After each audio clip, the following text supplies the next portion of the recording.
Never miss an update. Subscribe now and press the bell icon. नमस्कार मित्रों, तो हम पढ़ रहे हैं श्रीमद् भगवद गीता स्वामी अरगणानंद जी महाराज द्वारा टीका अध्याय 4 श्लोक संख्या 33। श्रेयान् द्रव्यमयाद्यज्ञात् यज्ञानयज्ञः परन्तप सर्वं कर्माखिलं पार्थ ज्ञाने परिसमाप्यते। अर्थात अर्जुन, सांसारिक द्रव्यों से सिद्ध होने वाले यज्ञ की अपेक्षा ज्ञान यज्ञ, जिसका परिणाम ज्ञान अर्थात साक्षात्कार है, यज्ञ जिसकी सृष्टि करता है, उस अमृत तत्व की जानकारी का नाम ज्ञान है। ऐसा यज्ञ श्रेयस्कर है, परम कल्याणकारी है। हे पार्थ, संपूर्ण कर्म ज्ञान में शेष हो जाते हैं, परिसमाप्यते भली प्रकार समाहित हो जाते हैं। ज्ञान यज्ञ की पराकाष्ठा है। उसके पश्चात कर्म किए जाने से न कोई लाभ है और न छोड़ देने से उस महापुरुष की कोई क्षति ही होती है। इस प्रकार भौतिक द्रव्यों से होने वाले यज्ञ भी यज्ञ हैं, किंतु उस यज्ञ की तुलना में जिसका परिणाम साक्षात्कार है, उस ज्ञान यज्ञ की अपेक्षा अत्यंत अल्प है। आप करोड़ों का हवन करें, सैकड़ों यज्ञ वेदियां बना लें, सत्पथ पर द्रव्य लगावें, साधु संत महापुरुषों की सेवा में द्रव्य लगावें, किंतु इस ज्ञान यज्ञ की अपेक्षा अत्यंत अल्प है। वस्तुतः यज्ञ श्वास प्रश्वास का है, इंद्रियों के संयम का है, मन के निरोध का है। जैसा श्री कृष्ण अभी बता रहे आए हैं, इस यज्ञ को प्राप्त कहाँ से किया जाए, तो उसकी विधि कहाँ से सीखें? मंदिरों, मस्जिदों, गिरजाघरों में मिलेगा या पुस्तकों में? तीर्थ यात्राओं में मिलेगा या स्नान करने से मिलेगा?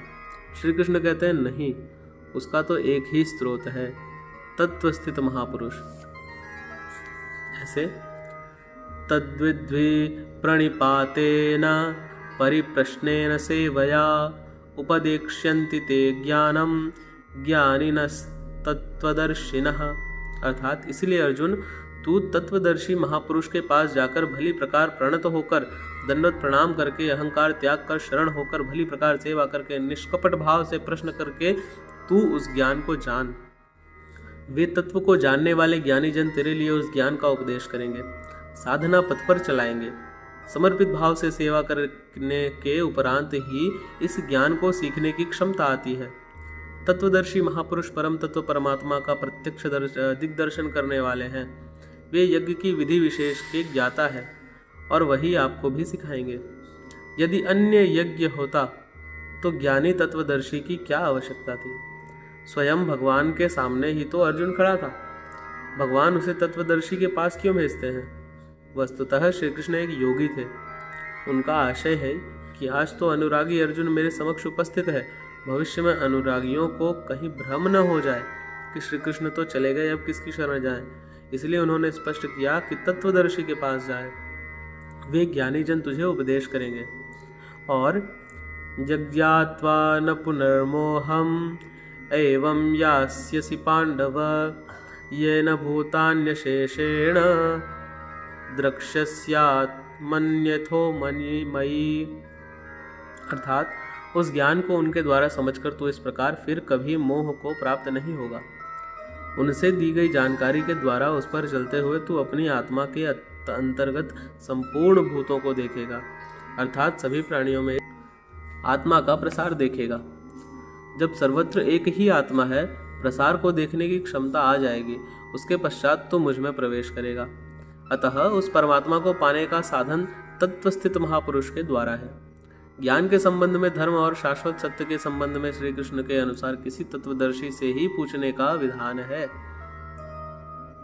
अपि चेदसि पापेभ्यः सर्वेभ्यः पापकृत्तमः सर्वं ज्ञानप्लवेनैव वृजिनं संतरिष्यसि। अर्थात यदि तू सब पापियों से भी अधिक पाप करने वाला है, तब भी ज्ञान रूपी नौका द्वारा सभी पापों से निसंदेह भली प्रकार तर जाएगा। इसका आशय आप यह न लगा लें कि अधिक से अधिक पाप करके कभी भी तर जाएंगे। श्री कृष्ण का आश्रय मात्र यही है कि कहीं आप भ्रम में न रहें कि हम तो बड़े पापी हैं, हमसे पार नहीं लगेगा। ऐसी कोई गुंजाइश न निकालें। इसीलिए श्री कृष्ण प्रोत्साहन और आश्वासन देते हैं कि आप पापियों के पापों के समूह से भी अधिक पाप करने वाले हो, फिर भी तत्वदर्शियों से प्राप्त ज्ञान रूपी नौका द्वारा निसंदेह संपूर्ण पापों को अच्छी प्रकार पार कर जाएगा। किस प्रकार? यथैधांसि समिद्योग्निर्भस्मसात् कुरुतेऽर्जुन ज्ञानाग्निः सर्वकर्माणि भस्मसात् कुरुते तथा। अर्थात अर्जुन, जिस प्रकार प्रज्वलित अग्नि ईंधन को भस्म कर देती है, ठीक उसी प्रकार ज्ञान रूपी अग्नि संपूर्ण कर्मों को भस्म कर देती है। यह ज्ञान के प्रवेशिका नहीं है जहाँ से यज्ञ में प्रवेश मिलता है, वरन यह ज्ञान अर्थात साक्षात्कार की पराकाष्ठा का चित्रण है, जिसमें पहले विजातीय कर्म भस्म होते हैं और फिर प्राप्ति के साथ चिंतन कर्म भी उसी में विलय हो जाते हैं। जिसे पाना था पा लिया, अब आगे चिंतन कर किसे ढूंढूं? ऐसा साक्षात्कार वाला ज्ञानी संपूर्ण शुभाशुभ कर्मों का अंत कर लेगा। वह साक्षात्कार होगा कहाँ? बाहर होगा अथवा भीतर? इस पर कहते हैं, न हि ज्ञानेन सदृशं पवित्रमिह विद्यते तत्स्वयं योग संसिद्धः कालेनात्मनि विन्दति। अर्थात इस संसार में ज्ञान के समान पवित्र करने वाला निसंदेह कुछ भी नहीं है। इस ज्ञान अथवा साक्षात्कार को तू स्वयं, दूसरा नहीं, योग की परिपक्व अवस्था में, आरंभ में नहीं, अपनी आत्मा के अंतर्गत हृदय देश में ही अनुभव करेगा, बाहर नहीं। इस ज्ञान के लिए कौन सी योग्यता अपेक्षित है? योगेश्वर के ही शब्दों में, श्रद्धावान लभते ज्ञानम तत्परः संयतेन्द्रियः ज्ञानम लब्ध्वा पराम शांतिम अचिरेणाधिगच्छति। अर्थात श्रद्धावान, तत्पर तथा संयतेन्द्रिय पुरुष ही ज्ञान प्राप्त कर पाता है। भावपूर्व जिज्ञासा नहीं है तो तत्वदर्शी की शरण जाने पर भी ज्ञान नहीं प्राप्त होता। केवल श्रद्धा ही पर्याप्त नहीं है, श्रद्धावान शिथिल प्रयत्न भी हो सकता है। अतः महापुरुष द्वारा निर्दिष्ट पथ पर तत्परता से अग्रसर होने की लगन आवश्यक है। इसके साथ ही संपूर्ण इंद्रियों का संयम अनिवार्य है। जो वासनाओं से विरत नहीं है, उसके लिए साक्षात्कार अथवा ज्ञान की प्राप्ति कठिन है। केवल श्रद्धावान आचरणरत संयतेन्द्रिय पुरुष ही ज्ञान प्राप्त करता है। ज्ञान को प्राप्त कर वह तत्क्षण परम शांति को प्राप्त हो जाता है, जिसके पश्चात कुछ भी पाना शेष नहीं रहता। यही अंतिम शांति है। फिर वह कभी अशांत नहीं होता। और जहाँ श्रद्धा नहीं, वहाँ अज्ञश्चा श्रद्यदानश्च संशयात्मा विनश्यति नायम लोकोस्ति न परो न सुखम संशयात्मनः। अर्थात अज्ञानी जो यज्ञ की विधि विशेष से अनभिज्ञ है एवं श्रद्धा रहित तथा संशय युक्त पुरुष इस परमार्थ पथ से भ्रष्ट हो जाता है। उसमें भी संशय युक्त पुरुष के लिए न तो सुख है, न पुनः मनुष्य शरीर है और न ही परमात्मा है। अतः तत्वदर्शी महापुरुष के पास जाकर इस पथ के संशयों का निवारण कर लेना चाहिए, अन्यथा वे वस्तु का परिचय कभी नहीं पाएंगे।